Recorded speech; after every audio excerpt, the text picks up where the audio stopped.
Hello friends, దృశ్యం 1 and 2 box office దగ్గర ఎలాంటి సంచలనం సృష్టించాయో మనందరికీ తెలిసిందే. మరి అదే సిరీస్లో ఇప్పుడు వచ్చిన దృశ్యం 3 జస్ట్ ఇప్పుడే చూసి రావడం జరిగింది. మరి ఈ సినిమా ఎలా ఉంది, ఆల్రెడీ మనం చూసిన ఫస్ట్ 2 పార్ట్స్ రేంజ్లో ఉందా లేదా, అసలు ఈ మూవీని వెంకీమామ ఎందుకు చేయలేదు అనేది ఈ వీడియోలో క్లియర్గా చూద్దాం. లేట్ చేయకుండా వీడియోలోకి వెళ్ళిపోదాం. Hello movie lovers, welcome to SR movie webs. ముందుగా ఒక ముక్కలో చెప్పాలంటే సినిమా నాకైతే జస్ట్ ఓకే అనిపించింది. భారీ ఎక్స్పెక్టేషన్స్ పెట్టుకొని థియేటర్లోకి వెళ్తే మాత్రం ఖచ్చితంగా డిసప్పాయింట్ అవుతారు.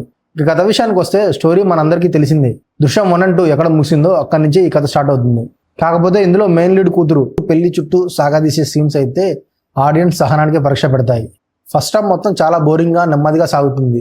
ఈ సినిమాలో అసలైన పెద్ద మైనస్ పాయింట్ ఏంటంటే నెగిటివిటీ మిస్ అవ్వడం.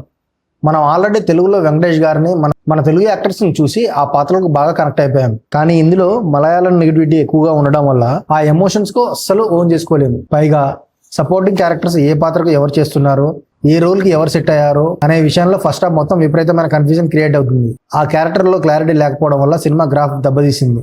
ఇక సెకండ్ హాఫ్ వచ్చేసరికి సినిమా కొంచెం స్పీడ్ అందుకుంది.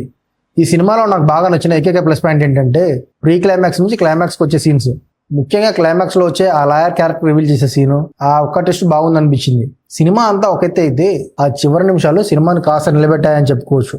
అయితే ఈ సినిమా చూస్తున్నంతసేపు నాకు ఒకటే అనిపించింది, ఈ సినిమాని మన వెంకటేష్ గారు రీమేక్ చేసి ఉంటే బాగుండు అని. కానీ సినిమా మొత్తం అయిపోయాక నా అభిప్రాయాన్ని పూర్తిగా మార్చుకున్నాను. నిజం చెప్పాలంటే ఈ సినిమాలో వెంకటేష్ గారు చేసేంత స్టోరీ కంటెంట్ లేదు. అందుకే ఈ ప్రాజెక్ట్ జోలికి వెంకటేష్ గారు వెళ్ళకపోవడం ఒక రకంగా గ్రేట్ ఎస్కేప్ అనే చెప్పుకోవాలి. ఆయన కెరియర్ పరంగా చాలా మంచి నిర్ణయం ఇది. మరి మీలో ఎవరైనా సినిమా చూస్తుంటే మీకు ఎలా అనిపించిందో కింద కామెంట్స్లో మాతో షేర్ చేసుకోండి. ఈ రివ్యూ నచ్చితే వెంటనే లైక్ చేయండి, మీ ఫ్రెండ్స్ అండ్ ఫ్యామిలీకి షేర్ చేయండి. మరిన్ని ఇంట్రెస్టింగ్ మూవీ అప్డేట్స్ కోసం, జెన్యూన్ రివ్యూస్ కోసం మన SR movie web channel subscribe చేయడం మాత్రం మర్చిపోకండి. ఇంకో మంచి వీడియోతో మీ ముందుకు వస్తాను. అప్పటి వరకు బై బై.